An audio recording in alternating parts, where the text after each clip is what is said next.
Friends, আজকে আমি বানাবো রাজশাহী আলুর দম। আপনারা দেখতে থাকুন।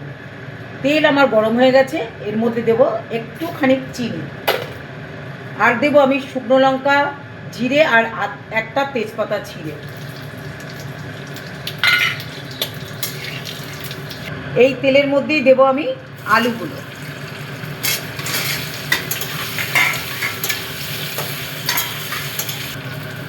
এবারে আলুগুলো তুলে নেবো। আলু কিন্তু আমি খুব লাল করে ভাজবো না, আলুগুলো সব তুলে নেবো। এই তেলের মধ্যে আমি দিয়ে দেবো পেঁয়াজ কুচো,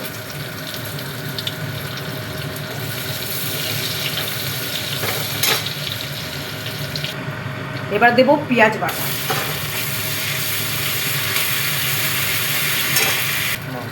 এবার টমেটো আর কাঁচা লঙ্কা দিয়ে দেবো। এখানে একটা টমেটো কাটা আছে।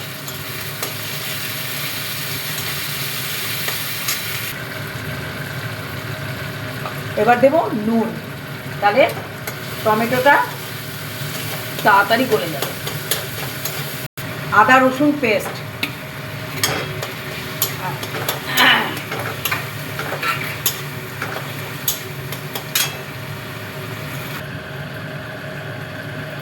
এই মশলাগুলো এখন দিয়ে দেবো। এখানে আছে হলুদ, আছে ধনিয়া পাউডার, আছে জিরে পাউডার, অল্প লঙ্কার গুঁড়ো, আর হচ্ছে ধনিয়াকে আদা গুঁড়ো করিনি বেশি, অল্প গুঁড়ো করে রাখা। এগুলো সব আমি দিয়ে দেবো। অল্প জল দেবো, কারণ শুকনো মশলা দিয়েছি।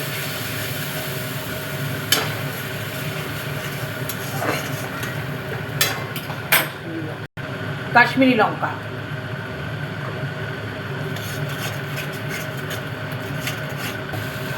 এবারে দেবো আমি খাসির চর্বি,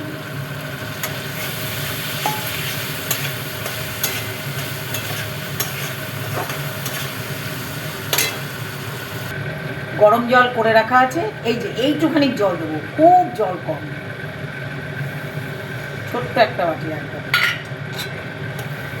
ঝোল আমার ফুটে উঠেছে। নতুন আলু নুন দিয়ে সিদ্ধ করে রেখে ভেজেছিলাম, এবারে দিয়ে দিলাম।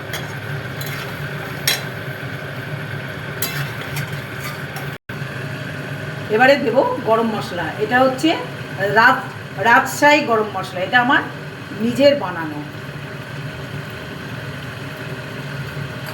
আর দেব ধনিয়া পাতা।